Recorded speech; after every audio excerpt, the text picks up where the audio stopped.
es el especialista en obstetricia y ginecología, jefe del programa de cirugía fetal del Hospital Universitario Privado de Córdoba, en Argentina.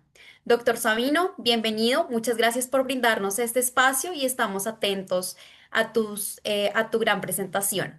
Importante que tengan en cuenta que pueden escribir sus preguntas directamente en el chat. Al finalizar la presentación del doctor Sabino, vamos a responder y vamos a abrir un espacio para discutir estas preguntas. Pueden abrir sus cámaras y micrófonos. Bueno, hola a todos. Un gusto estar aquí con ustedes. Muchas gracias a la Academia de Ultrasonido de MinRay por organizar esta sesión y por supuesto al profesor Miguel Parra, un querido amigo y muy reconocido por todos aquí en Latinoamérica y en el campo de la medicina fetal. La idea de hoy es contar un poquito acerca de una actualización. Eh, en mi caso en particular, les voy a hablar de terapia fetal y quiero mostrarles eh, alguna evidencia en la que hemos estado trabajando en los últimos años desde Latinoamérica y más específicamente desde Argentina. Así que paso directamente a compartir mi pantalla si me dan un minuto. Eh, Vamos aquí. Por supuesto que al final dejaremos un espacio para las preguntas. Eh, Y yo me disculpo de antemano si es que si nos demoramos un poco y tengo que salir apurado porque tengo que viajar justamente por una cirugía fetal, así que pido disculpas de antemano a todos y a Miguel también, por supuesto. Eh, a ver si ahí ya se ve mi pantalla.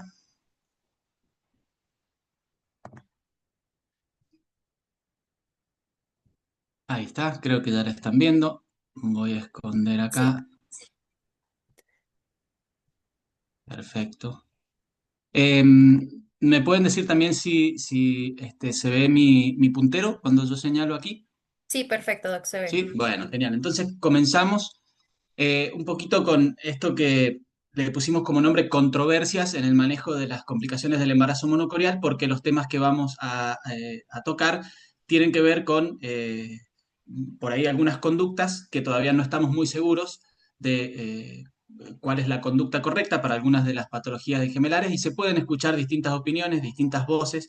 Por supuesto, esto puede generar controversia y discusión, así que en eso nos vamos a focalizar en la charla de hoy, en particular en dos patologías, que es la restricción selectiva del crecimiento fetal y en la secuencia TRAP, que es perfusión arterial reversa.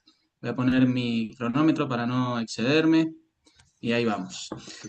Entonces, hay un grupo de patologías que son específicas del embarazo gemelar monocorial. Bien, dos fetos que comparten una misma placenta, dos cordones que se insertan en una única placenta, y esto es como dos cables en un único enchufe. Aquí hay cortocircuitos.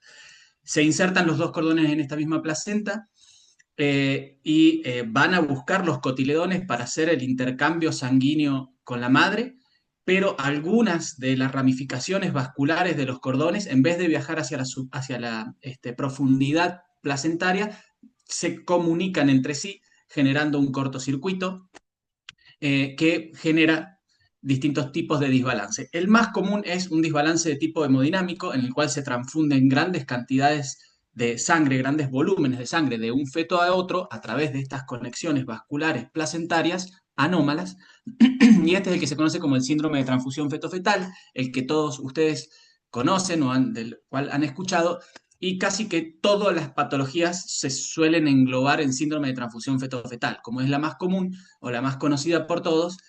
A todas las complicaciones del mono corial, cuando alguien la ve y no tiene mucha experiencia, lo primero que dice esto es un síndrome de transfusión feto-fetal. Pero vamos a ir un poquito explicando que no es lo mismo. No es lo mismo este síndrome de transfusión feto-fetal, donde hay un feto donante, está pasando a través de esas conexiones sangre hacia un receptor, ese donante está hipovolémico, orina poco, se queda sin vejiga y se deja de orinar, se queda sin líquido en su bolsa, y el otro receptor recibe gran volumen sanguíneo, orina mucho y genera un polidramnios. Esto termina por llevar a este feto donante hacia un costado, lo deja ahí pegado sin líquido, y luego, si esta patología avanza en severidad, empezamos a tener alteraciones hemodinámicas severas, que las percibimos a través del Doppler cuando hacemos la ecografía, y puede resultar generalmente en el hidrops del feto receptor y la muerte de este feto por sobrecarga cardíaca, o también puede no haber hidrops en el receptor, pero puede el donante,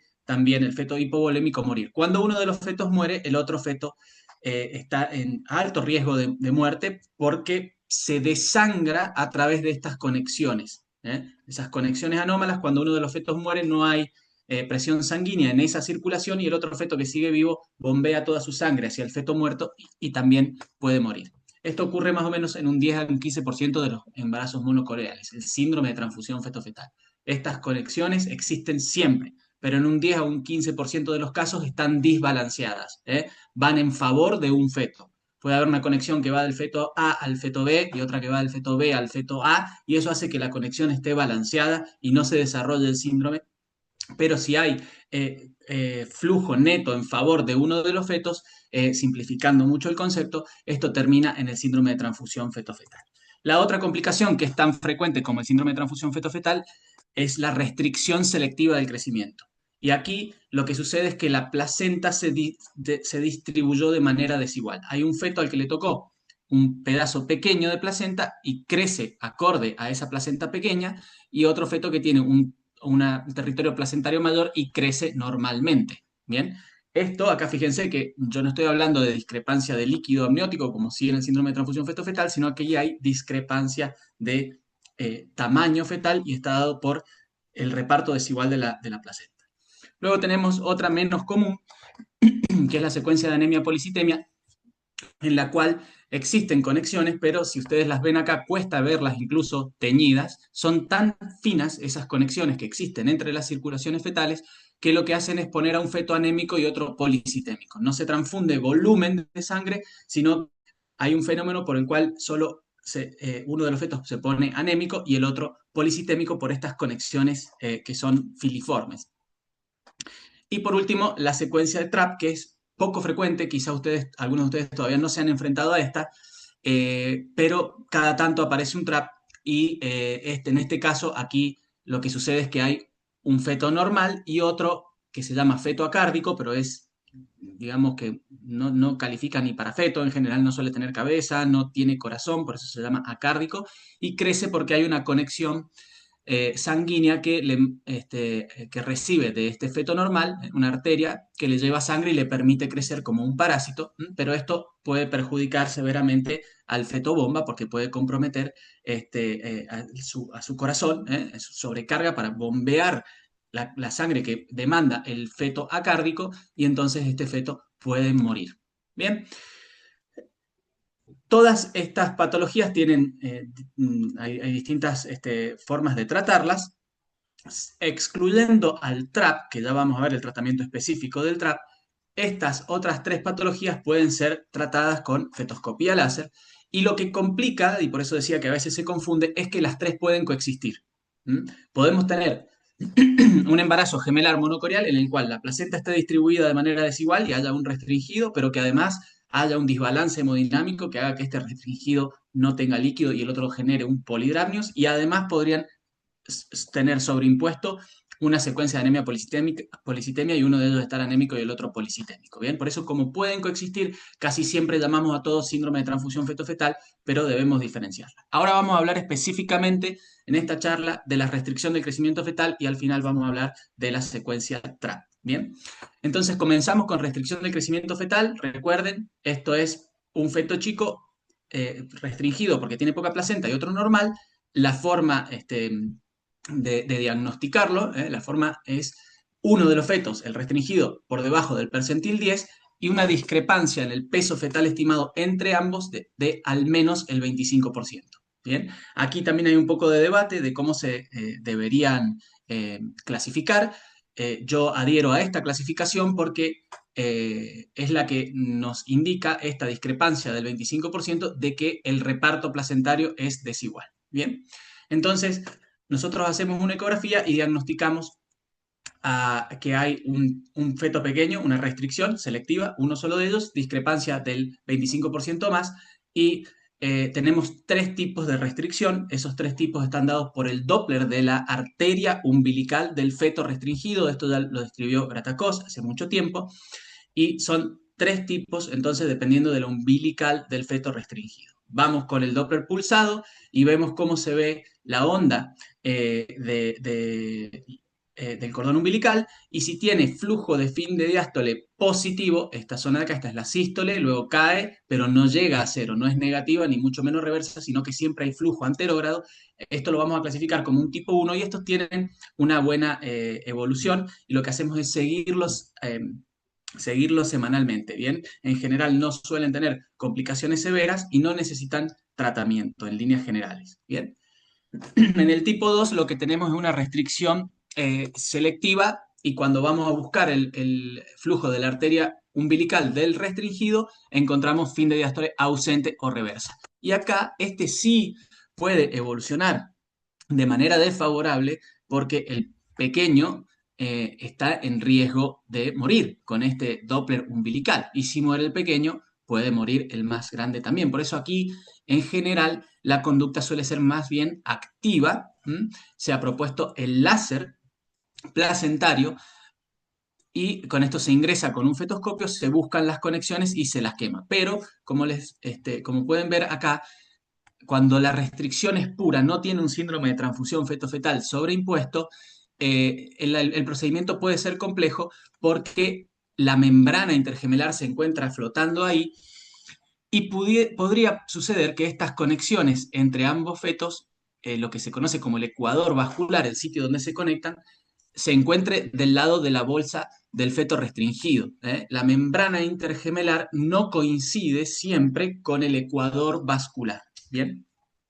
Estos procedimientos pueden ser complejos técnicamente, además no hay polidramnios, por lo cual ingresar a la cavidad es más difícil, a veces es necesario infundir líquido en la cavidad, técnicamente dificultoso. Si la placenta es anterior, más dificultoso todavía, y por eso otra opción sería hacer directamente un feticidio selectivo, una coagulación del cordón umbilical del feto restringido, si la ley lo permite en el país de cada uno de ustedes. Esto podría ser otra alternativa. Esto es deliberadamente terminar con la vida del feto restringido, ¿bien?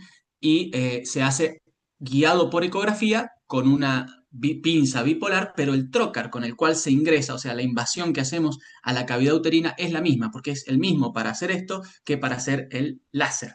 ¿Bien? Y también lo que se podría hacer es adoptar una conducta expectante, no hacer nada, y solamente ingresar a hacer el láser placentario en caso de que el feto pequeño tenga signo de muerte inminente. Y ese signo de muerte inminente sería el ductus reverso. ¿Bien? Además de tener ausente el flujo de de la umbilical o reverso, tener un ductus reverso. ¿Bien? En ese caso podríamos expectar, esperar, y si aparece este signo ominoso, actuar rápidamente. Pero eso pone muy nervioso a los pacientes y a los médicos, porque uno siempre tiene el miedo de que en esa espera entre semana y semana se produzca la muerte del feto restringido y mate al feto normal. ¿Bien? Por eso hay una tendencia a actuar. Por supuesto que también hay edades gestacionales para hacer esto, lo hacemos en general hasta las 28 semanas, diría yo, seleccionando los casos, pero luego de las 28 la conducta podría ser directamente hacer nacer a estos fetos. Si no hicimos la separación y el feto restringido tiene un ductus reverso, hacemos nacer a estos bebés. Entonces, ¿qué sucede con el tipo 2 y por qué, repito, se confunde a veces? Es que lo más común es que la restricción se presente junto con síndrome de transfusión feto-fetal. Y este es el cuadro.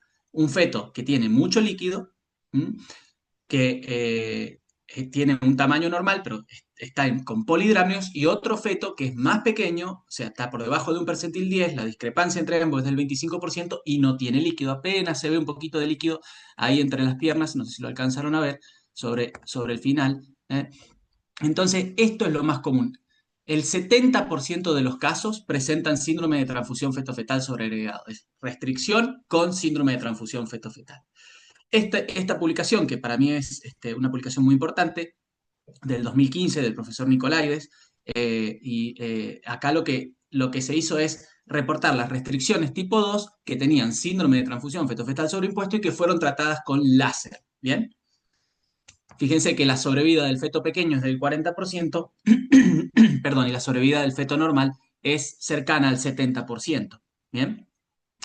Por supuesto, el feto más pequeño tiene menos chance de sobrevivir porque incluso aunque naciera, nacen por su restricción, nacen con un peso mucho menor al correspondiente para la edad gestacional y por eso también hay mucha muerte neonatal en estos casos.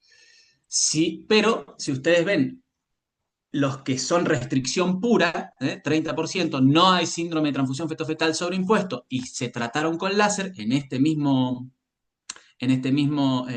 paper, perdón, en los anteriores fueron, fíjense, eh, un total de 500 casos, combinando a las casuísticas, 500 casos tratados, 70% de los casos, mientras que esta es restricción sin síndrome de transfusión feto-fetal sobreimpuesto, 173 casos. Pero si van a ver los números, la sobrevida luego del tratamiento láser es idéntica, 40% para el restringido, 70%, cercana al 70% para el decrecimiento normal. Entonces, ya sea que la restricción tenga o no síndrome de transfusión feto-fetal sobreimpuesto, cuando se trata con láser, la sobrevida es menor para el feto restringido, 40%, y 70% para el decrecimiento normal. Lo que hicimos es reportar en ISUOC este año en Cancún la casuística en Argentina, al menos de algunos centros de Argentina, la mayoría de ellos, del manejo expectante en estos casos de tipo 2 sin síndrome de transfusión feto-fetal sobreimpuesto. Cuando hay síndrome de transfusión feto-fetal sobreimpuesto, nosotros hacemos un láser, ¿bien? Cuando están combinadas. Ahora, si estamos en ese 30% que solo tiene restricción, nosotros comenzamos a manejarnos de manera expectante, como les comentaba, seguirlo semanalmente y hacer una, un láser solo, o un láser o un parto, si hubiese superado las 28 semanas, solo en el caso de que veamos un ductus reverso en el feto restringido.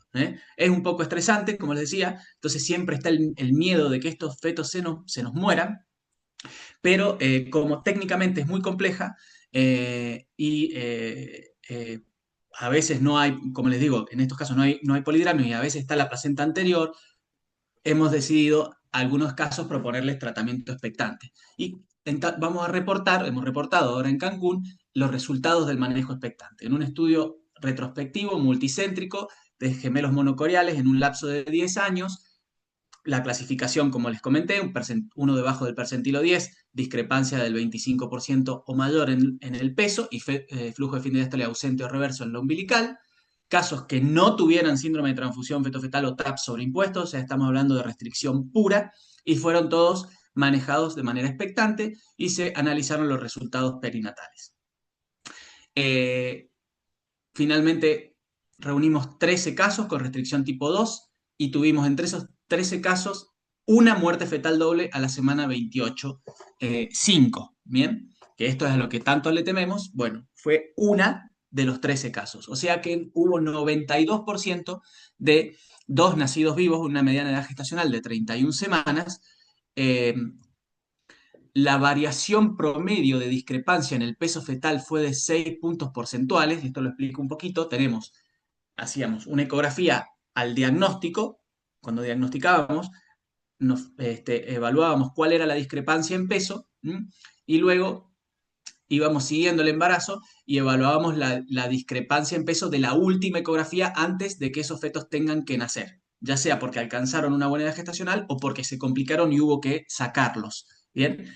La discrepancia en peso se mantiene bastante estable. 6 puntos porcentuales la diferencia. O sea, ambos fetos crecen, solo que el más pequeño crece por debajo de lo normal, pero crece. ¿Bien? ¿Por qué se finalizaron estos embarazos? Hubo uno que hubo muerte fetal doble, pero los otros 13 casos, ¿por qué se finalizaron? En 5 de ellos porque hubo alteraciones del Doppler. Básicamente esto, hubo algún cambio en el Doppler, si tenía arteria umbilical con el flujo ausente pasó a una reversa o presentaron flujo reverso en el ductus venoso, ¿bien? Y por eso se decidió hacerlos nacer. La edad gestacional del parto fue, perdón, los que alcanzaron una edad gestacional más de 33 semanas fueron 4 y por eso nacieron, no porque se hayan complicado. Y después tuvimos Una que nació porque tenía disminución de los movimientos fetales, otra que tuvo un desprendimiento placentario y otra paciente que tuvo un parto pretérmino. Si analizamos el único caso que tuvo muerte intrauterina doble, acá lo que sucedió fue que hubo un incremento de 35 puntos porcentuales en la discrepancia del peso fetal entre ambos fetos. O sea, el feto pequeño casi no crecía y el otro crecía normalmente, por lo que fue aumentando la discrepancia en peso. Cuando alcanzamos las 28 semanas, el feto restringido llegaba a los 500 gramos, casi 500 gramos, y tenía un ductus normal, por lo cual decidimos controlar en 3 días, para que ese feto superara los 500 gramos y habíamos ya acordado con la madre que se lo iba a hacer nacer. Se le quería dar alguna oportunidad a ese feto restringido. Ductus normal, a los 3 días, cuando la citamos para control, estaban los dos fetos muertos. O sea que lo que pasó acá fue que aumentó la discrepancia, pero no hubo cambios en el Doppler. Bien. Si miramos la sobrevida al alta de todo el grupo, o sea, cuántos nacieron y luego se fueron de alta, los restringidos 46% y los normales 70%, como les dije, lo que pasa es que hay mucha muerte neonatal porque nacen prematuros y además con muy bajo peso, mucho menos del que deberían tener. Ahora, si analizamos la sobrevida de nuestra cohorte, del restringido 46% y del normal 70% sobrevida al alta, y nos comparamos con los números que le mostré del estudio previo de PIVA y del profesor Nicolaides, son similares. O sea que aquellos tratados con láser, que les mostré que no era solo restricción sin síndrome de transfusión feto-fetal sobreimpuesto, tratados con láser, tuvieron una sobrevida similar a nuestro grupo que fue tratado de forma expectante. En conclusión, la restricción tipo 2, el manejo expectante resultó en 2 fetos nacidos vivos antes de las 33 semanas en la mayoría de los casos. La sobrevida al alta fue comparable a la reportada de aquellos tratados con láser, y la muerte fetal doble fue precedida por una marcada progresión de la discrepancia en el peso fetal con parámetros de Doppler estable. Bien, así que hasta acá lo de restricción. El mensaje es restricción asociada a síndrome de transfusión feto-fetal. Son pacientes que necesitan cirugía. Por supuesto, esto hablo en líneas generales, siempre habrá casos puntuales a evaluar, pero en líneas generales, si se asocia restricción con síndrome de transfusión feto-fetal, ofrecemos la cirugía. Si es restricción sola, podemos adoptar una conducta expectante, si se quiere, o podemos hacer láser. Puede depender nuestra elección de cómo lo vemos técnicamente al procedimiento, en cuanto a si es factible o no desde el punto de vista técnico. Y si adoptamos una conducta expectante, seguimos con Doppler. Si se altera el Doppler, operamos, pero ojo que puede no haber alteración del ductus venoso y sí tener un feto pequeño detenido totalmente en su embarazo, y eso nos debería hacer, en su crecimiento, perdón, eso nos debería hacer actual. Paso en los últimos minutos a hablarle de TRAP. Y esto es un feto normal y un feto totalmente amorfo que en general no tiene corazón, o a veces tiene un corazón muy rudimentario, que hay algo que se mueve ahí. No falta por ahí el que lo ve por primera vez y dice: este feto tiene una trisomía, no sé, tiene una cardiopatía muy severa, porque puede tener mayor o menor forma fetal y mayor o menor desarrollo cardíaco, pero en general es muy evidente. Fíjense, todos estos, no hace falta conocer cada tipo y la descripción, la verdad que no nos cambia mucho, pero lo que no nos puede pasar es llegar a edades gestacionales muy, muy avanzadas. Fíjense, este feto totalmente amorfo ya, a término, digamos, sería. eh, Esto es un diagnóstico que nosotros podemos hacer en el primer trimestre. Y en el primer trimestre es fácil. Fíjense, acá se ve este feto todo edematizado, que no tiene un polo cefálico, sí tiene un desarrollo de las piernas. Y este otro feto normal, una única placenta, es un embarazo gemelar monocorial, un feto normal y el otro feto totalmente amorfo. Podría suceder también en el contexto de un embarazo monocorial monoamniótico y ustedes no ver membrana intergemelar. Bien, eso mucho menos frecuente, pero también puede pasar. Miren, acá está el feto. Yo creo que este diagnóstico hoy, con la calidad de equipos, fíjense estas imágenes que logramos, que son excelentes.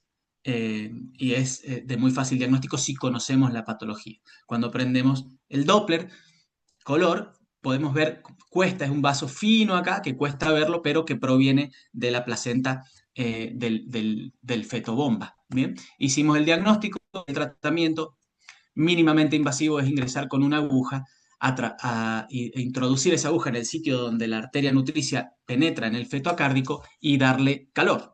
Con el láser coagular el ingreso de la arteria y así hacer que cese el flujo de sangre del feto bomba al feto acárdico.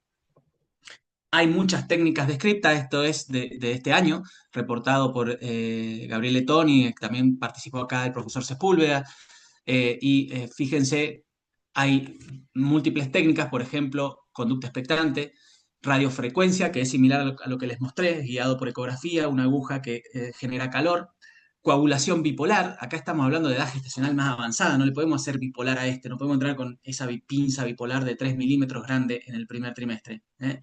Eso es más adelante. Lo mismo que una coagulación láser del cordón o una oclusión del cordón. También está descrito alcohol intrafetal, láser intersticial o intrafetal, que es lo mismo, láser placentario, bueno, y otras ya menos conocidas. Pero si ustedes miran la sobrevida, en general se mantiene en torno al 70% y si, pero esto fíjense que acá no estamos haciendo distinción por edad gestacional, porque lo ideal sería hacer este tratamiento temprano, el láser intrafetal, y lograr esta sobrevida. ¿Y por qué tenemos que hacer el tratamiento temprano? Porque hay fetos que pueden que no sobrevivan a esperar a una mayor edad gestacional para, por ejemplo, entrar con una coagulación bipolar. Y eso lo demostró muy bien este estudio del profesor Nicolaides y de Petia Chaviva de Bulgaria, en el cual, fíjense, tenían láser para TRAP, o sea, el láser intrafetal, como les mostré, una aguja y una fibra de láser a través de la aguja guiado por ecografía, en semana 16 a 24, sobre 46 casos, una sobrevida del 83% y una edad gestacional promedio al nacimiento de 37 semanas. ¿Bien?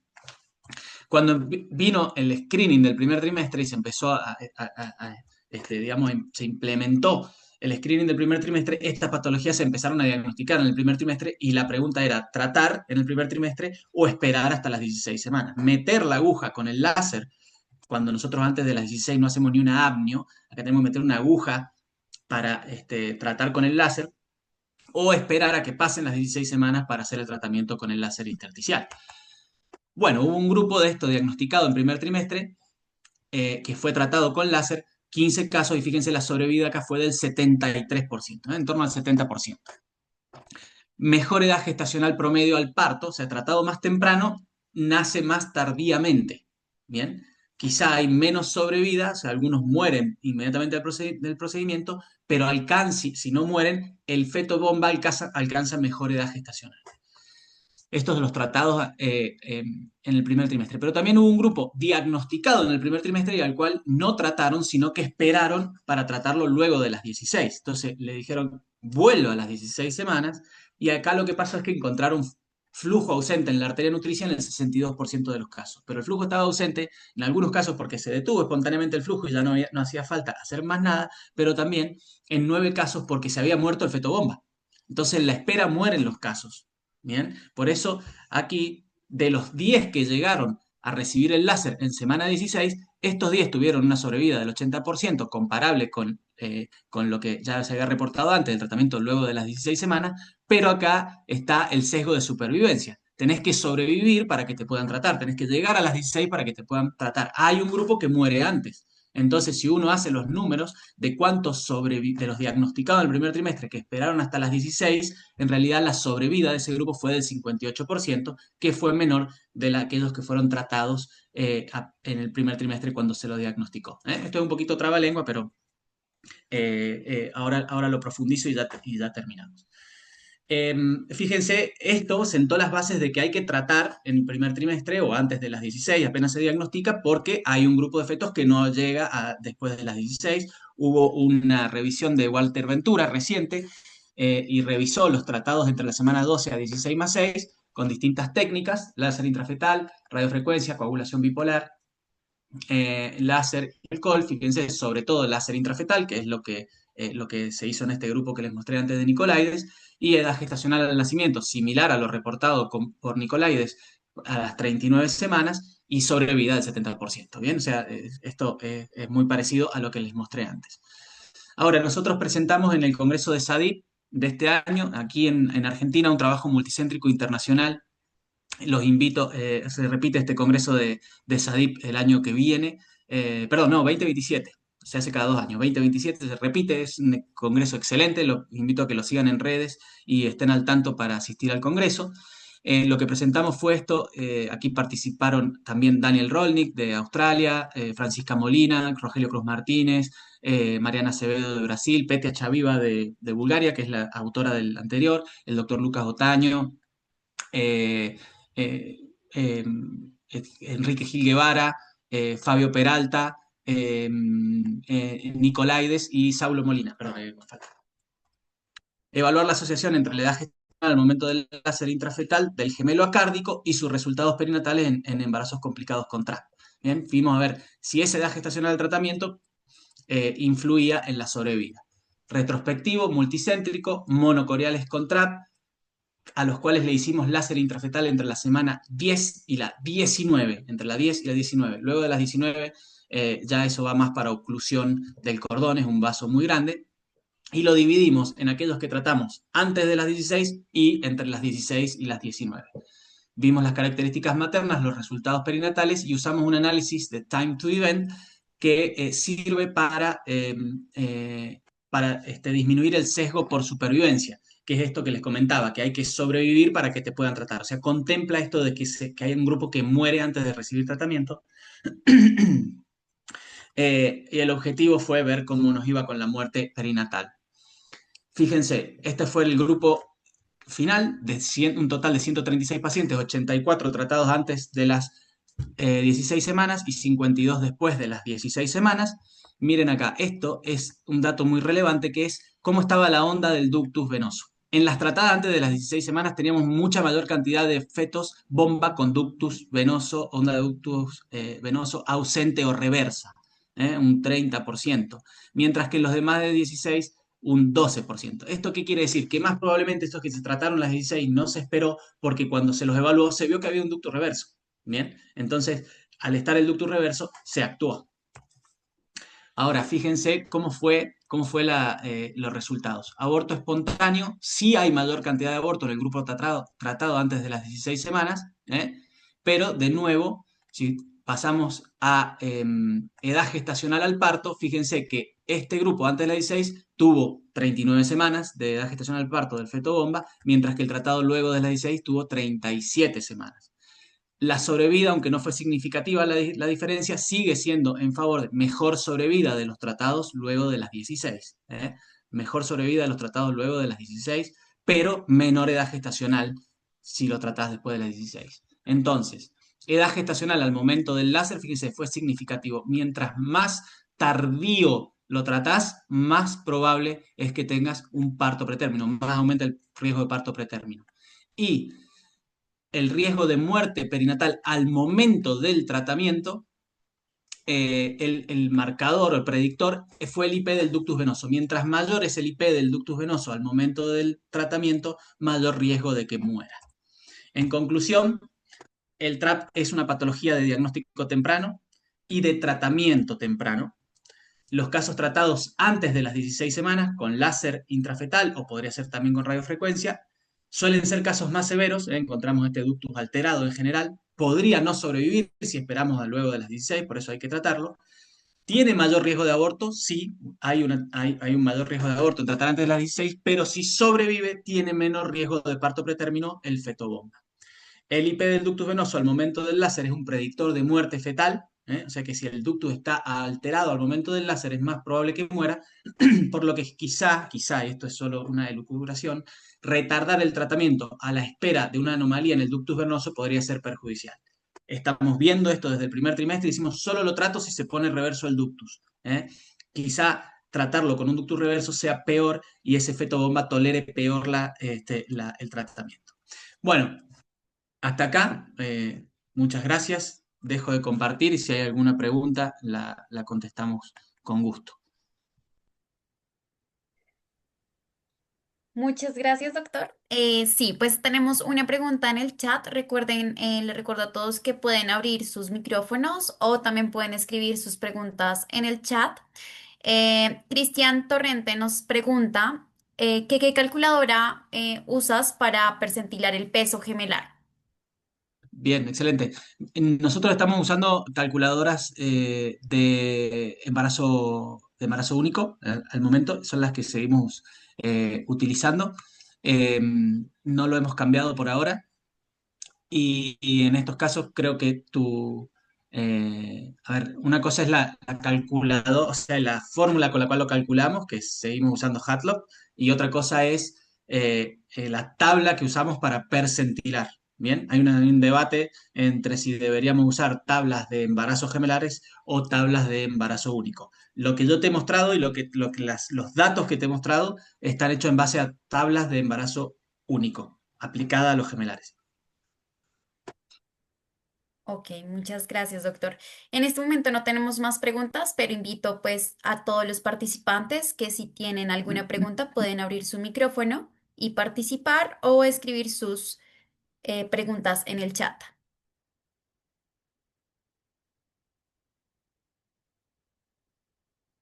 Cristian Torrente te dice gracias. Gracias, gracias a todos.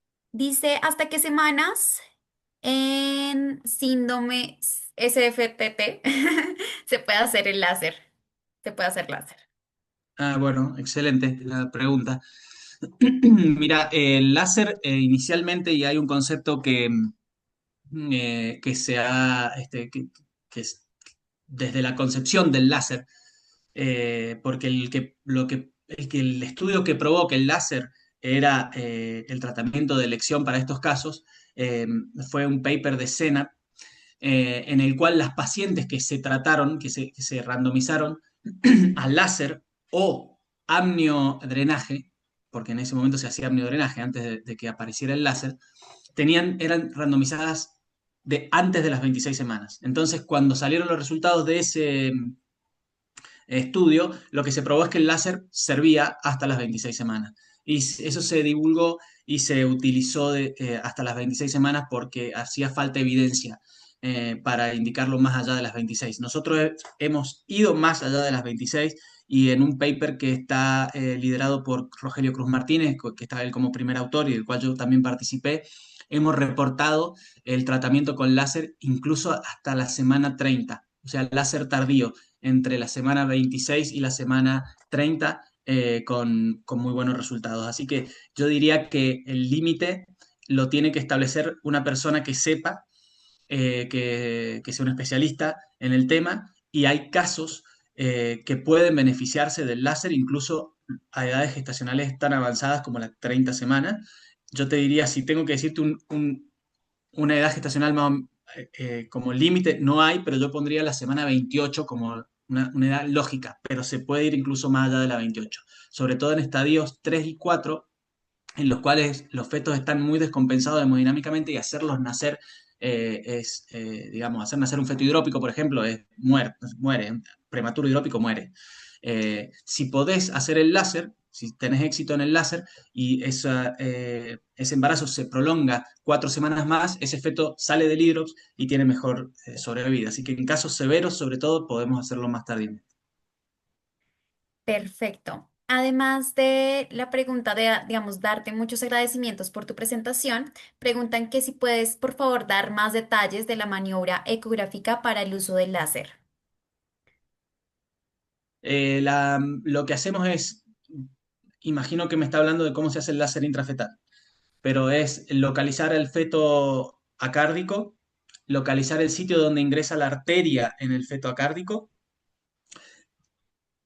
poner esa imagen en el centro de la pantalla, exacto, el sitio exacto, y con la aguja entrar siguiendo la línea del transductor para ver la aguja todo el tiempo desde su ingreso por la piel hasta llegar exactamente al sitio de ingreso de la arteria nutricia en el feto acárdico y luego pasar una fibra de láser a través de la aguja. Listo, Doc. Por el momento vamos a leer la última pregunta para darle espacio al doctor Parra. Adrián Núñez te pregunta, doctor, buenas noches. La misma discrepancia de pesos usada como parte del diagnóstico de complicaciones en embarazo monocorial puede ser usada en etapas tempranas del segundo trimestre. ¿O cómo hacemos el diagnóstico temprano, 15 a 16 o 16 semanas, de esta sospecha de RCIU selectivo o STFF? Le agradezco, saludos desde Perú. Bien, sí, nosotros cuando vemos en el primer trimestre no se hace un cálculo de peso. Entonces, aquí me está preguntando, en el primer trimestre, por ejemplo, lo que vemos es discrepancia en longitud cefalocaudal. Si la discrepancia es mayor al 15%, bueno, eso muy probablemente sea una restricción selectiva cuando la reevaluemos a esa paciente en semana 16. Nosotros pasamos del primer trimestre a semana 16 para hacer la primera de las ecografías. Y en la semana 16 nosotros ya usamos la calculadora, o sea, volvemos a calcular peso, ahora sí hacemos la biometría y calculamos peso. No es tan buena el cálculo de edades gestacionales tan tempranas, pero si encontrás la misma discrepancia del 25% lo diagnostica, lo que te podría pasar es que el feto restringido no esté por debajo del percentil 10, y en esos casos, si el abdomen está por debajo del percentil 10, yo lo considero como una restricción. O sea, en segundo trimestre muy temprano, quizá cambio la de que el peso fetal esté por debajo del percentil 10, ya con que el abdomen esté por debajo del percentil 10 lo considero a ese restringido y hago igual el cálculo de la discrepancia. Perfecto, muchas gracias, doctor. Bueno, vamos a darle. Bueno, Muchas gracias, gracias, doctor. perdón, gracias a todos y bienvenido, Miguel. Yo me quedo un rato Excelente, a excelente Sabino. escucharte. Bueno, que vaya muy bien con tu Gracias. cirugía. Un abrazo. Saludos. Listo. Bueno, gracias, doc, por tu gran presentación. Vamos a darle paso ahora al doctor Miguel Parra. El doctor Miguel Parra es médico ginecólogo obstetra, especialista en medicina materno-fetal y cirugía fetal, investigador y asesor de la Organización Mundial de la Salud. Doc, bienvenido. Es todo tuyo el escenario. Gracias por tu tiempo en este espacio. Bueno, me confirman por favor si se ve la pantalla. Vamos a darle Vemos. pantalla completa. A ver, Ajá. ya la tenemos. Danos un segundo, por ahora seguimos viéndola. Ya, ahora sí, Ahora se ve perfecto. perfecto. Ok, bueno, pues vamos adelante.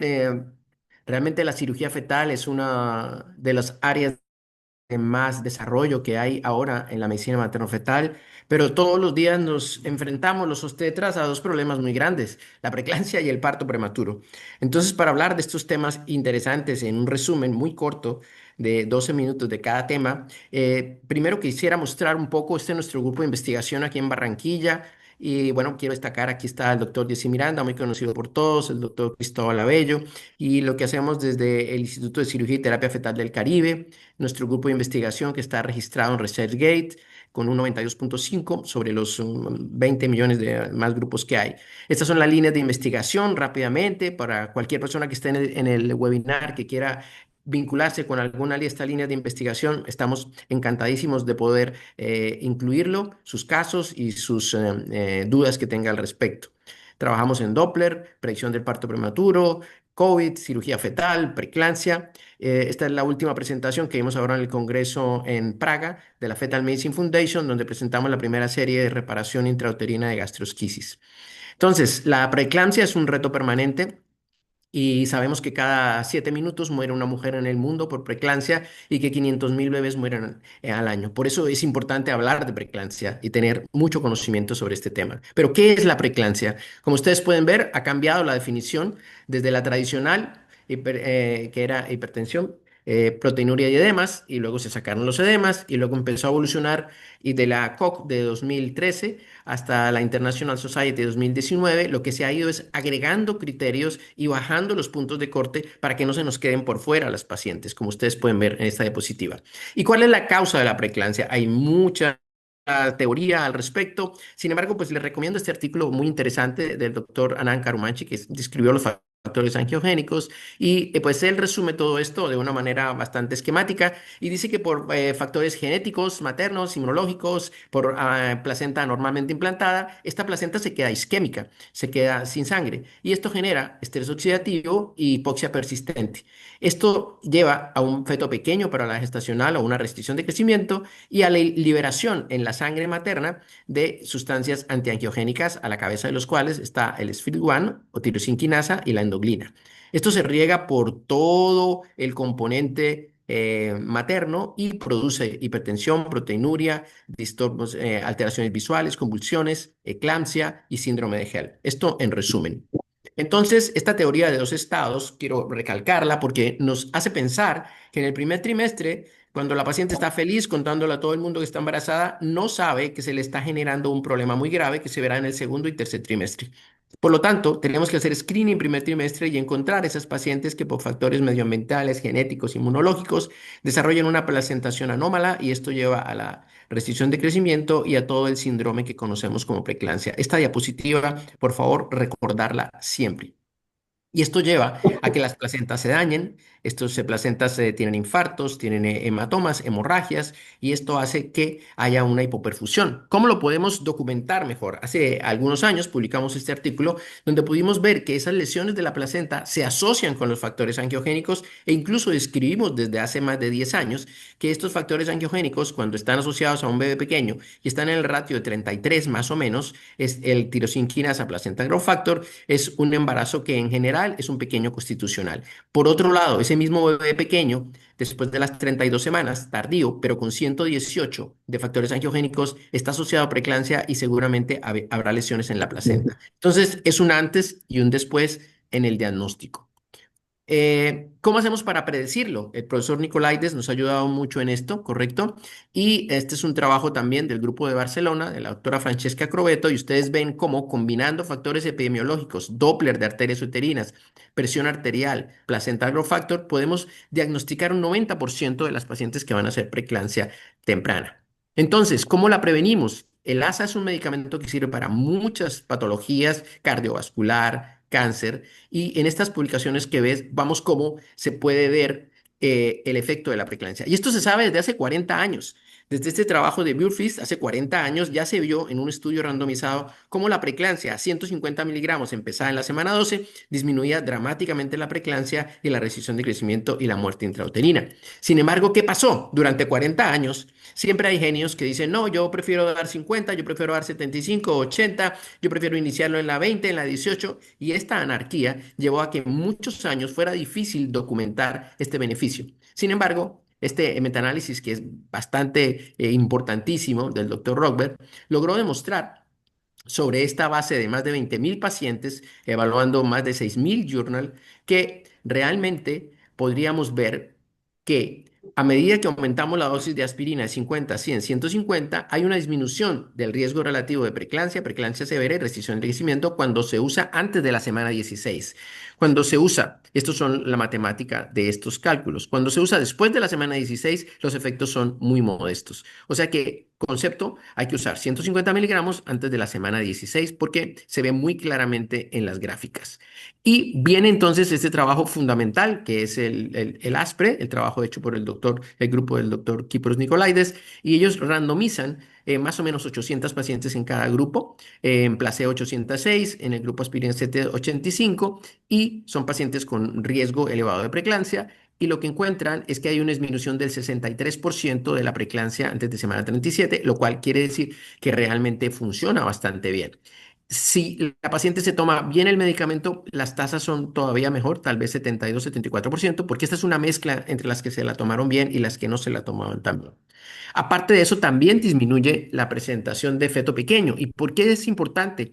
Porque los fetos pequeños, ustedes saben que se mueren 8 a 16 veces más que los fetos grandes después de la semana 37. Entonces, desde nuestro grupo hemos estudiado desde hace mucho tiempo el comportamiento de los fetos y seguimos estos fetos con el flujo en la vena umbilical. Estamos trabajando sobre algoritmos y sobre programas fáciles que puedan ser accesibles a través de los ecógrafos para hacer el cálculo de estos flujos. Cuando quieran consultarlos, está en diferente literatura. Ahora, ¿cuáles serían los factores de riesgo para tener en cuenta? Ustedes están de acuerdo conmigo que hay muchos pacientes en Latinoamérica que están presentando obesidad. Es una epidemia. ¿Cuántos de ustedes se acuerdan de decirle a las pacientes pues que lleven una vida saludable, que hagan ejercicio, que coman bien y que mantengan el peso? De los que están viendo esta presentación, que levanten la mano virtual y digan cuántos se acuerdan de decirle esto a las pacientes. Perfecto, levantamos la mano. Muy bien. Ahora quiero preguntarles, ¿cuántos de ustedes ya hicieron hoy 10 kilómetros, comieron dieta mediterránea y se cuidan en la cuestión del estrés mental? Levanten la mano nuevamente. Ok, entonces, en este estudio que se las preo, que se publicó este año, en marzo de este año, lo que se hizo fue randomizar 162 contra 81 miligramos en pacientes obesas. Y los resultados se ven claramente en esta diapositiva, donde se ve que el usar 160 miligramos sirve un 12% más, sobre todo en estos pacientes que tienen sobrepeso. Por lo tanto, si tu paciente tiene un problema de sobrepeso, usar una dosis menor de 150 miligramos tiene un riesgo alto de que no funcione el medicamento. En resumen, podemos decir que podemos detectar la preeclampsia hoy en día con estos algoritmos que tenemos, que podemos dar aspirina y prevenir el 89% de la preeclampsia de semana 32, 62% en semana 37, pero nos falta todavía la preeclampsia tardía. ¿Qué hacemos con esto? La idea sería hacer un tamizaje en primer trimestre, determinar cuáles pacientes son de bajo o alto riesgo para poder saber a quién le damos ASA de 150 miligramos antes de la semana 16 y en la noche. En segundo trimestre, vuelves a repetir el tamizaje. ¿Para qué? Ya no puedes dar ASA, es muy tarde, pero puedes adecuar el seguimiento de esas pacientes de alto riesgo. Y como vamos a ver ahora, este ácido acetil salicílico fue el que nosotros impulsamos desde nuestro grupo, que ahora se vende en la mayor parte de países de Latinoamérica, que es el ECLAM, un ácido acetil salicílico de 150 miligramos. Lo que pensamos que ahora es que en el futuro, para esas preeclampsias que no les sirven, lo que tenemos que hacer es a la semana 36 un nuevo tamizaje para decidir en qué momento se desembaraza la paciente de acuerdo con este algoritmo de riesgo basado en los antecedentes, la presión arterial media, los factores angiogénicos y el Doppler de la arteria optálmica. Esto es lo que vamos a poder hacer y de esa manera salvaremos muchos bebés de morir hacia el final del embarazo. Hablemos ahora un poco de la predicción de parto prematuro. El parto prematuro continúa siendo una de las principales causas de morbimortalidad y es tal vez uno de los problemas más grandes de la medicina moderna. De todas maneras, el costo para la salud pública es gigante y enorme. Y esta es la proyección para Latinoamérica de estos problemas de parto prematuro. Y hasta ahora, esto es una publicación de Lancet de hace más de 10 años y se ha seguido cumpliendo tal y como se ha predicho. O sea que tenemos que hacer algo diferente o vamos a seguir lamentando el parto prematuro. ¿Y por qué ocurre el parto prematuro? El parto prematuro ocurre porque el cuello no tiene la suficiente capacidad para soportar la presión intrauterina que va aumentando a medida que aumenta el embarazo y que aparecen contracciones y empieza a dilatarse. Una vez que se dilata, que se ablanda primero y luego se acorta y se dilata, esto es silente para la paciente, para el médico y a veces nos enteramos solo cuando la paciente rompe membranas. Esto es lo que sucede. ¿Cuántos bebés mueren por causa del parto prematuro? Pues aproximadamente 3 millones, 1 millón de muertes directas y 2 millones de muertes indirectas. Es decir, que es gigante. Pero el daño no termina allí. Afecta a los individuos durante toda su vida. Y sabemos que por publicaciones que se han hecho en revistas tan importantes como Pediatrics, los bebés que nacen prematuros tienen menos posibilidades de hacer doctorado, tienen menos posibilidades de ser CEOs de las empresas y tienen mayor posibilidades de tener limitaciones para toda la vida. Es decir, que no termina en la unidad de cuidado intensivo con el distrés respiratorio, la enterocolitis y la hemorragia intracerebral. Hay implicaciones para toda la vida de nacer prematuro. ¿Y por qué se nace prematuro? Vamos a mirar el cuello. Ese se remodela durante el embarazo, ¿correcto? Entonces, en una remodelación normal debe ocurrir un reblandecimiento que es silente. Luego el cuello empieza a madurar, se acorta y se dilata. Y en el parto prematuro esto ocurriría de una manera acelerada. Estas son las estructuras matemáticas o las curvas de elasticidad y los diferentes factores que nos dicen cómo ocurre el parto prematuro. Y esta es, al final, la suma de todas estas ecuaciones nos lleva a que el cuello, desde las primeras semanas de embarazo, empiece a perder su consistencia. Entonces, ¿cómo medir esos cambios en la consistencia del cuello. ¿Y por qué medirlo? Porque la longitud cervical, a pesar de más de 600, 800 publicaciones, el parto prematuro sigue aumentando. Y hay cuellos que son largos pero muy blandos y que igual se siguen presentando el parto prematuro. Y el otro problema de la longitud es que sirve bastante bien cuando está corto, pero el problema es que los cuellos cortos en la semana 20 son muy escasos, como ven ustedes en el número de pacientes que tienen cuello corto en estas publicaciones muy clásicas. Entonces, ¿la longitud cervical es suficiente? No, tiene una baja sensibilidad, 8, 24, 20% en los mejores escenarios y un bajo valor predictivo positivo solo de un 30%. O sea que tenemos que mirar otras cosas más allá de la longitud cervical. Y si nosotros miramos la curva de la longitud cervical a través del embarazo, es un trabajo que hicimos sobre más de 1000 pacientes aquí en Barranquilla, vemos de que la longitud cervical no se disminuye con la edad gestacional, que es lo que esperaríamos con la curva de resistencia que se va perdiendo. Entonces, hay otras formas de evaluarlo. La elastografía, tenemos una elastografía semicuantitativa, una elastografía cuantitativa, y realmente pues la elastografía nos ayuda a ver de alguna manera indirecta cómo funciona esta resistencia del cuello. La elastografía Sherway, que nos puede permitir ya medir kilopascales, como se ven aquí en el resultado, pues nos puede dar una idea un poco más cercana de cómo se propaga el sonido de acuerdo a la densidad del material y nos puede ayudar para hacer un elastograma y saber un poco más sobre la densidad. Entonces, evidentemente todavía le falta a la elastografía tener un comportamiento más similar a la pérdida de la consistencia. Entonces, hace algunos años desarrollamos esto que es conocido por ya algunas personas, no tantas como quisiéramos, que se llama el índice de consistencia cervical. Y básicamente es medir cómo se comporta el cuello del útero, no en el lámetro longitudinal, sino el antero posterior antes y después de hacer compresión. Y ustedes ven aquí en este ecógrafo cómo este índice de consistencia, solo dando las dos medidas, se calcula de manera automática y aquí nos dice que tiene un 35%, que es bastante bajo para esta edad gestacional. Entonces, ¿qué podemos hacer? Lo que hacemos es lo siguiente. Un segundo que se ha quedado pegada la presentación. Ok, seguimos. Aquí tenemos tres esferas. Una amarilla, una gris y una verde. ¿Cuál es más consistente de las tres? Todas miden 5 centímetros. No sabemos.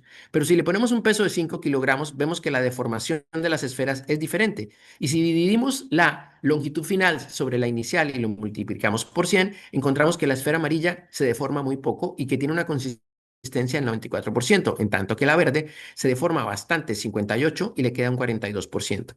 Más o menos un cuello de una paciente no embarazada tiene estas características y un tercer trimestre podría ser de estas características. Entonces, esta es la técnica de medida de la consistencia. Ustedes pueden ver en este video, es muy sencillo de medir.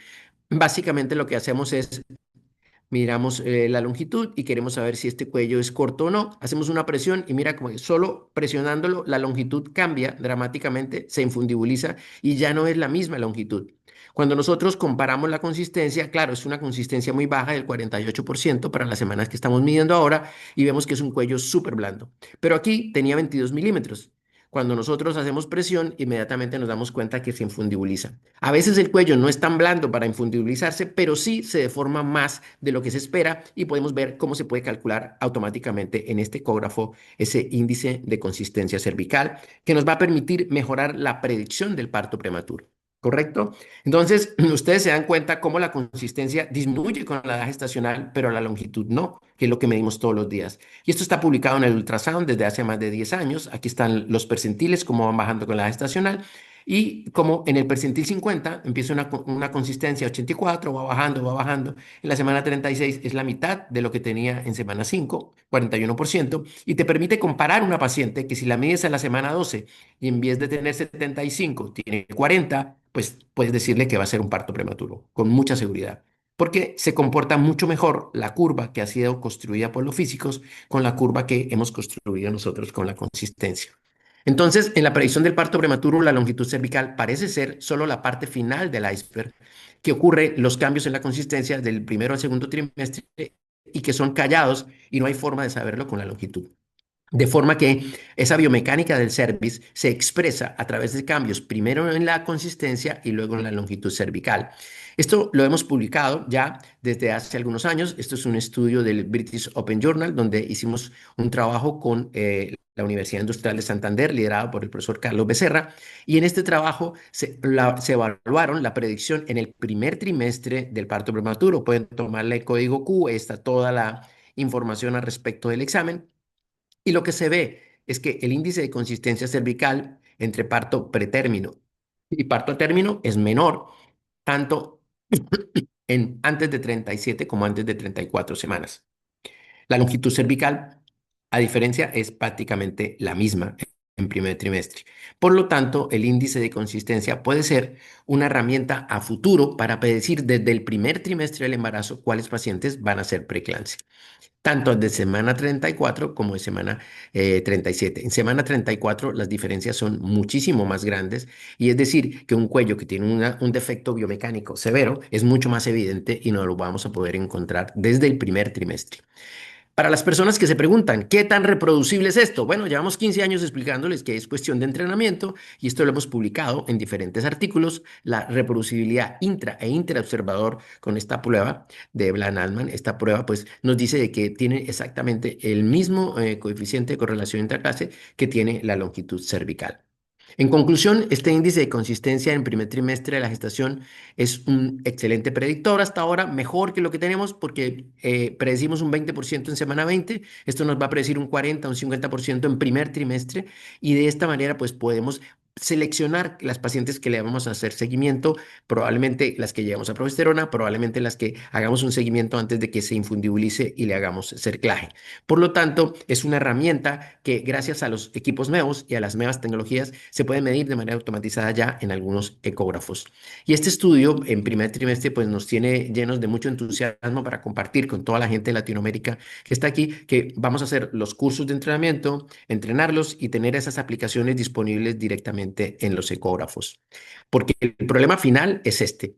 Realmente nos han enseñado que hay cuellos mayores de 25 y menores de 25. Y nos dicen mayores de 25 bajo riesgo, menores de 25 alto riesgo. Esto no es totalmente cierto, porque de esos cuellos más de 25 existen cuellos blandos y cuellos con consistencias elevadas. El problema grave está en los cuellos que son largos, pero son blandos con consistencias debajo del 50%. Fíjense, aquí está una gran parte de los partos prematuros que se nos pasan por al frente y le decimos a la señora tranquila, no se preocupe, váyase para su casa que tiene 30 milímetros, en este caso 40 milímetros. Pero fíjese que con esa consistencia baja, pues realmente vamos a tener un parto prematuro. Por lo tanto, pues quiero darle las gracias realmente porque esa es una oportunidad muy grande de compartir todo este conocimiento y esta investigación que hemos realizado por muchísimos años. Agradezco y quedo abierto a todas sus preguntas. Muchas gracias, doctor, por toda tu presentación. Muy valioso tu conocimiento. Ante todo, te queremos dar las gracias a ti por tu participación y tu tiempo. Tenemos algunas preguntas en nuestro chat. Quiero recordarle a todos los participantes que podemos hacer las preguntas en el chat o también levantar la mano y abrir su micrófono. La primera pregunta es del doctor César, quien nos pregunta en qué semana podemos realizar el índice de consistencia cervical para hacer un screening de RPP. Vale, ese tamizaje lo debemos hacer en primer trimestre, porque si no lo hacemos en primer trimestre, primero vamos a perder muchos embarazos en la semana 18 o 16 porque no los hemos detectado. Entonces, igual que las arterias uterinas, si las detectas ya después de semana 20-24, es poco lo que puedes hacer. Si no nos movemos al primer trimestre, vamos a continuar otros 30 años diciendo que el parto prematuro es la principal causa de mortalidad perinatal.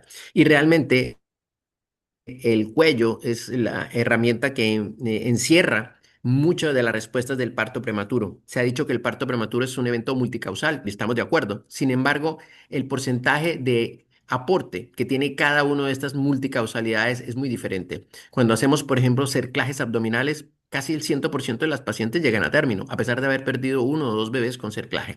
Por lo tanto, hacer tamizaje en primer trimestre es importante para poder predecir el parto prematuro, Camila. Perfecto. El doctor Julio César nos pregunta, ¿qué equipo utiliza para medir el índice de consistencia cervical? Tenemos unos equipos en los cuales tenemos ya puesto el software allí y son equipos de marca Minre. Y pues tenemos diferentes modelos y equipos allí, pero es un software que se puede instalar. Si tú tienes el equipo, pues se puede hablar con los ingenieros como Camilita que nos ayude a instalar el software. Ella es experta en esto. Debería ser una pregunta para ti. Perfecto. Daniel Corales nos pregunta, ¿qué medidas terapéuticas usan para prevenir el parto pretérmino en pacientes con índice de consistencia cervical alterado?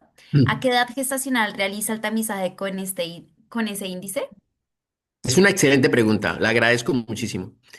No tenemos una evidencia de que los cuellos que sean más blandos se beneficien de progesterona, pero evidentemente lo que sí sabemos es que los cuellos que tienen más riesgo usando la progesterona se mejoran. Entonces, empezamos haciendo una prueba que llamamos de contingencia en semana 11-14. A semana 12 dividimos los cuellos como un semáforo. Si están por encima del percentil 20, lo llamamos verdes, no le hacemos ni seguimiento. Si están por debajo del percentil 5, lo llamamos rojo y hacemos seguimiento cada 2 semanas, juiciosamente. Cuando empieza a cortarse, empezamos el tratamiento con la progesterona y todo el flujograma que se sigue cuando un cuello está corto. Y entre el percentil 5 y el percentil 20 lo llamamos un riesgo intermedio y la vemos más o menos cada mes porque su riesgo es menor, pero también es alto. Y entonces, de acuerdo con este algoritmo de contingencia, programamos los seguimientos y empezamos usando el uso de progesterona, usamos probióticos, usamos prevención de la infección urinaria y de la infección vaginal y de esta manera hemos impactado en nuestra unidad y las unidades en las que trabajamos el índice de consistencia de una manera muy positiva las tasas de parto prematuro, disminuyéndolas dramáticamente. Estamos convencidos de que cuando esta experiencia se comparta con demás grupos y personas que están interesadas en hacerlo, hay grupos en República Dominicana, hay grupos en México, hay grupos en Guadalajara, hay grupos en Monterrey, hay grupos en Ciudad de México que están utilizándolo y en diferentes países. Pero esto apenas está empezando. O sea que la verdad es que llevemos claro que es una herramienta buena, bonita y barata. Perfecto, Doc. Maritza nos solicita que si podamos repetir la fórmula del índice de compresión cervical. Claro, la podemos compartir nuevamente con mucho gusto y básicamente lo que nosotros hacemos es, vamos a mirar aquí la fórmula,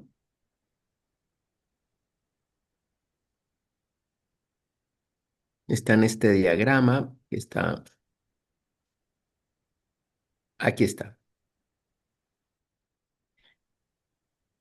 Entonces, la fórmula es la siguiente. Tú tomas tu longitud cervical común y corriente y entre el tercio medio y el tercio anterior, trazas una perpendicular imaginaria, haces una medida anteroposterior, divides la longitud menor sobre la longitud mayor y esa distancia, eso lo multiplicas por 100. Y en este caso, esta paciente, esto es una foto de ultrasound del 2011, el artículo original, que ya tiene más de 126 referencias. En este artículo, en 30 semanas, 52% es el percentil 50. Pero si tú encuentras 52% en semana 12, puedes decirle a la paciente que va a ser parto prematuro. No importa cuánta longitud cervical tenga, ya se lo puedes anticipar, porque el riesgo, el odds ratio es gigante, es como de 8 o 9. Entonces, hay que hacerle un seguimiento muy juicioso porque en algún momento se empieza a abrir y tú tienes que tomar la decisión de acuerdo a tu protocolo qué haces allí con esto. Pero esta es. Perfecto. El doctor Julio César nos pregunta, el reposo en el pretérmino, cuánto de valor tiene realmente? Es una pregunta excelente, es una pregunta excelente. Y realmente, para contestarte, no hemos evaluado que el reposo tenga un valor más allá de lo que aporta la progesterona, que es la única herramienta que se ha encontrado que pueda funcionar. Ahora, por efecto de la gravedad, evidentemente, las pacientes que tienen ocupaciones que tienen que estar de pie, esto ha sido evaluado en pacientes, por ejemplo, que trabajan en las estaciones de servicio, todo el día de pie, mujeres embarazadas. suministrando gasolina o allí de pie todo el día, estas pacientes tienen más tasa de parto prematuro. Eso está descrito y hay artículos respecto a esto. Entonces, un reposo relativo, realmente lo que nosotros siempre recomendamos con un seguimiento estricto. Llega un momento en el cual, si el cuello se sigue acortando y tú pues tienes que decidir de acuerdo a tu flujograma que usas, si usas progesterona, si usas pesario, si usas cerclaje, pues tendrías que, una vez que haces una cirugía sobre el cuello, reevaluar la parte laboral de la paciente, porque tenemos que hacer todo lo posible, primero, porque no esté estresada, no tenga un trabajo muy estresante. Segundo, que tenga un reposo relativo. El reposo absoluto realmente no lo usamos, casi lo usamos muy poco. Tiene que ser una cosa que las membranas se nos salieron, están en vagina, una cosa así, para poderla poner en reposo. Y normalmente usamos enoxaparina para evitar ese riesgo de que la paciente nos haga un tromboembolismo, porque a veces acostar a la paciente y dejarla quietas la expone a un riesgo mayor que el que puede tener con una actividad restringida. Perfecto, el doctor Sabino nos dice, excelente Miguel, saludos a todos. La Bueno. doctora Lisette también nos comenta, ¿qué dosis y qué vía de administración de progesterona usa? Usamos la misma dosis que se usa con los cuellos cortos, 200 miligramos en la noche por vía vaginal. Está claro que el uso por vía oral no funciona porque hay un primer paso hepático y la biodisponibilidad de la progesterona tomada por vía oral a nivel cervical, que ha sido medida desde el 15 al 20% comparada con un 80% administrada por vía vaginal. Entonces siempre usamos la vía vaginal. Perfecto. El doctor Julio César nos pregunta, ¿qué prevención usan para ITU e infecciones vaginales? Para Para ITU e infecciones vaginales. Vale, también excelente pregunta. Agradezco esta pregunta. Lo que hacemos es que si la paciente ha presentado dos infecciones de vías urinarias, utilizamos profilaxis con nitrofurantoína o con una cefalosporina para evitar la reinfección. Y mensualmente hacemos un frotis y un cultivo de flujo vaginal para estar seguros de que no tiene una vaginosis por Gardnerella o por Cándida, que son de las más frecuentes. Y esta inflamación allí ayuda todavía más a que el cuello se ablande y se abra. Perfecto. Francisco Díaz agradece por compartir tus conocimientos. Saludos a nuestro querido amigo doctor Miguel Parra de parte de la familia de MDS de Venezuela. Un gran abrazo desde parte de Francisco y Guillermo Díaz. Muchas gracias, muchas gracias. Adrián también te da las gracias por tu ponencia y la doctora Yaritza pregunta, ¿dónde puedo conseguir la tabla de percentiles de índice de consistencia cervical? Claro, está publicado en el Ultrasound de agosto del 2011, material complementario. Ahí está la tabla de consistencia. Tú clicas en el artículo, dices material suplementario, tiene 7 tablas de material suplementario, la tercera o cuarta, ahí está la tabla de los percentiles. Pero si nos dejas tu contacto, se lo comparto con Camilita y se lo hacemos llegar directamente con muchísimo gusto. Déjanos tu contacto. Perfecto. El doctor César te pregunta, ¿el porcentaje de índice de consistencia cervical se toma como corte para riesgo elevado de parto pretérmino? Sí, nosotros utilizamos, eso es una pregunta maravillosa, un tamizaje de contingencia, es decir, no tenemos un punto de corte blanco-negro, sino tenemos un punto de corte el estilo semáforo, los rojos debajo del percentil 5, verdes por encima del percentil 20, que son cuellos consistentes,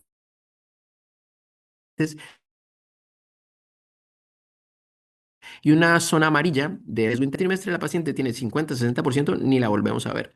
Si la paciente tiene por debajo del percentil 5, llamamos un código rojo allí, entonces esta paciente tiene un cuello de gelatina y la estamos viendo cada 2 semanas, o si tiene más factores de riesgo, cada semana, por ejemplo, que sea un gemelar o otras cosas, porque sabemos que se va a abrir. Y si está entre el 5 y el 20, pues somos cautelosos, pero la vemos cada mes. Perfecto. La doctora Damsorey te da las gracias por tu participación, por tus conocimientos y te manda un saludo.